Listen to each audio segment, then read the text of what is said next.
दोस्तों, एक छोटी सी बात आपसे पूछना चाहता हूँ। अगर सामने आपके 10 लाख रुपए पड़े हो तो आप उन्हें कैसे करो, कैसे उठाओगे?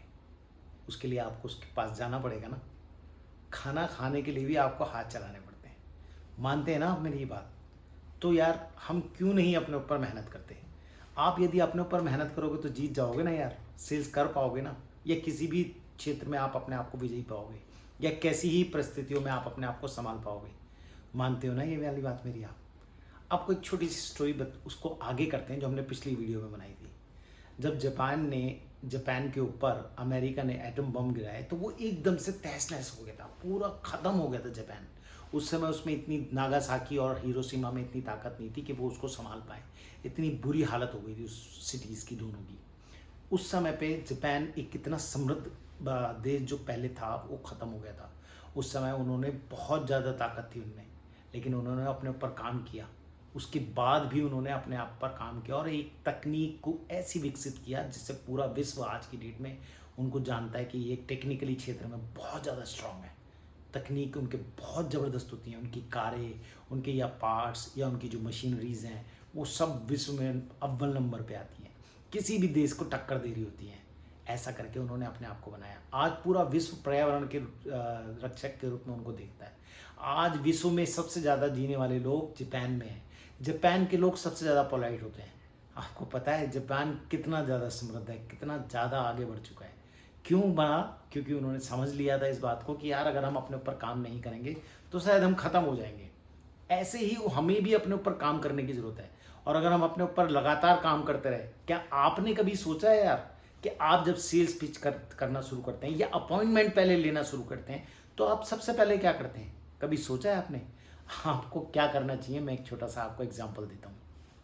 जब किसी पार्टी में आपकी गर्लफ्रेंड अपने किसी रिश्तेदार से आपको मिलवाती है तो उस समय पे आपकी टेक्निक क्या होती है कि आप उसको ज़्यादा से ज़्यादा अपने कब्जे में ले लो, ज़्यादा से ज़्यादा उससे संबंध बनाओ, जिससे कि वो जब अगली बार आपसे मिले तो वो आपका होकर रह जाए, या उसको आपका नाम याद रह जाए, या वो बार बार आपसे मिलने की कोशिश करे, या फिर आपको वो अच्छे तरीके से जान ले। ऐसी कोशिश करते हैं ना आप, तो या तो फ़ोन पे मीटिंग के लिए, अपॉइंटमेंट के लिए, या जब भी आप कस्टमर से मिलते हैं, इस तरीके की टेक्निक आपको यूज़ करनी चाहिए। दिमाग में रखिए इस बात को। अगर आप ये ऐसा कर पाने में कर लेते हैं अपने आप को, तो आप यार डेफिनेटली रिश्ते आपके बहुत ज़्यादा मजबूत होंगे कस्टमर से। और कस्टमर आपके प्रोडक्ट को अच्छी तरह से समझेगा, आपको अच्छी तरीके से समझेगा। जब आपसे रिश्तेदारी, दोस्ती, अब रिश्तेदारी से मेरा मतलब दोस्ती है, अगर वो आपके प्रोडक्ट को समझ लेता है, आपके प्रोडक्ट में इंटरेस्ट आप उसको पैदा करवा देते हो, तो वो फिर डेफिनेटली आपसे मशीन लेने की बात करता है, आपका प्रोडक्ट लेने की बात करता है। मैं बार बार मशीनें इसलिए बोलता हूँ दोस्तों कि हमारी मशीनें बहुत आती हैं, इंडस्ट्रियल मशीन हम लोग सेल करते हैं। तो मैं यही बताना चाहता हूँ, अगर आप इस बात को साबित कर लेते हैं तो वो फिर कस्टमर आपका हो जाएगा। जिस तरीके से अगर आप अपने गर्लफ्रेंड या पत्नी के रिश्तेदारों को ट्रीट करते हो जो पहली बार मिल रहा है, उससे संबंध बना लेते हो, इसको मैं बार बार रिपीट इसलिए कर रहा हूँ क्योंकि उस समय पे आपका उस गर्लफ्रेंड से शादी करने का इरादा होता है, इसलिए आप अपनी पूरी जान लगा देते हो। लगा देते हो कि नहीं? और कहीं ऐसा हो जाए कि उस रिश्तेदार को आप पसंद ना आए तो आप अपना सिर पीटते रह जाते हो यार। तो ऐसी स्थिति, या आप अपने आप को फेक साबित नहीं कर सकते उस समय पे। अगर आपने कर दिया तो वो रिश्ता तो गया बॉस, गया। इसलिए be be original, be original. फिर आप उस रिश्ते को बना लेंगे। एक बड़ी अच्छी बात बताता हूँ आपको। अडानी ग्रुप को तो आप बहुत अच्छे से जानते होंगे। अडानी जी ने पिछले 10 साल में अपनी पूरी मेहनत करी गैस पाइपलाइन को लगाने में। बहुत ज़्यादा टाइम लगाया उन्होंने। आपको पता है, गैस पाइपलाइन को बनाने में, उसके पूरे सेटअप को तैयार करने में उन्हें इतना ज़्यादा टाइम लगा। उसके बाद आज की डेट में वो उससे मलाई नहीं खा रहे हैं, वो पूरा मक्खन मलाई सब खा रहे हैं, क्योंकि उन्होंने उस 10 सालों में बड़ी मेहनत करी गैस पाइपलाइन को बिछा के, पूरे सेटअप को, पूरे स्ट्रक्चर को बनाने में। आज हर कस्टमर सिलेंडर से सब मुक्ति चाहते हैं, इसलिए सब ने पूरी कोशिश करी है कि गैस पाइपलाइन को लें, जिससे कि उनको सुविधाएं हो जाएं, ईजी हो जाए उनके लिए। लाइफ हर आदमी ईजी चाहता है, तो अडानी जी ने किया ना यार। एक टाइम ऐसा था जब रिलायंस ने फ़ोन फ्री में दे दिए थे, यहाँ तक कि रिक्शे वाला भी या जो सड़क पे पैदल चलने वाला आदमी भी हुआ करता था, उसके पास भी फ़ोन हुआ करता था। उसके पास कारण पता है क्या था?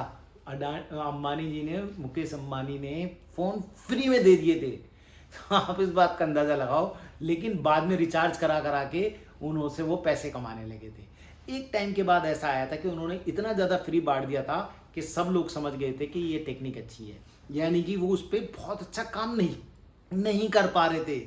आज की डेट में उस समय की बात करूं तो एयरटेल, वोडाफोन, आइडिया सब खत्म हुए थे, लेकिन एयरटेल ने अपने ऊपर काम करना जारी रखा। उन्होंने टेक्निक को समझा, उन्होंने सारी चीज़ों को अंडरस्टैंड किया, उन्होंने परिस्थितियों को अंडरस्टैंड किया, उन्होंने पब्लिक को अंडरस्टैंड किया, उन्हें कस्टमर्स को ग्रैब करने की कोशिश करी, उन्होंने पूरे माहौल को समझने की कोशिश करी और लगातार उस पर काम करते रहे, पूरी तरीके से उस पर काम करते रहे। जबकि अंबानी जी आज उस स्थिति में नहीं है, जबकि एयरटेल है। आज आपको बताता हूं कि एयरटेल एलन मस्क के साथ कोलैबोरेशन करके अब एक और भी सिस्टम को लॉन्च कर रहे हैं, ये नेटवर्क को लॉन्च कर रहे हैं। ये उनके लिए बहुत बड़ी उपलब्धि है, जबकि मुकेश अंबानी उस लेवल पे नहीं जा पाए। उसके पीछे कारण मात्र क्या था कि उन्होंने शुरू में फ्री तो दे दिया, लेकिन काम नहीं कर पाए, उसको सस्टेन नहीं कर पाए। रिचार्ज कराने के लिए जो उनको लोगों की ग्रैबिंग थी, लोगों को अंडरस्टैंड करने की, लोगों को समझने की, वो नहीं कर पा रहे थे, या अपनी नीतियों पे प्रॉपर तरीके से काम नहीं कर पा रहे थे। तो दोस्तों, ये चीज़ बहुत ज़्यादा आवश्यक हो जाती है कि आप किस ढर्रे पे चल रहे हो, किस चीज़ को चल रहे हो। अगर आपने उस रिश्तेदार का हाथ छोड़ दिया तो शादी तो नहीं होगी दोस्त, भूल जाओ। गर्लफ्रेंड अलग परेशान होगी, आप अलग। रिश्तेदारी बनानी है, दोस्ती बनानी है, तो हाथ तो जबरदस्त तरीके से पकड़ लो। अगर कुछ समझ में नहीं आ रहा तो मुझे कमेंट कीजिए, मैं आपकी उस प्रॉब्लम को सॉल्व कीजूंगा।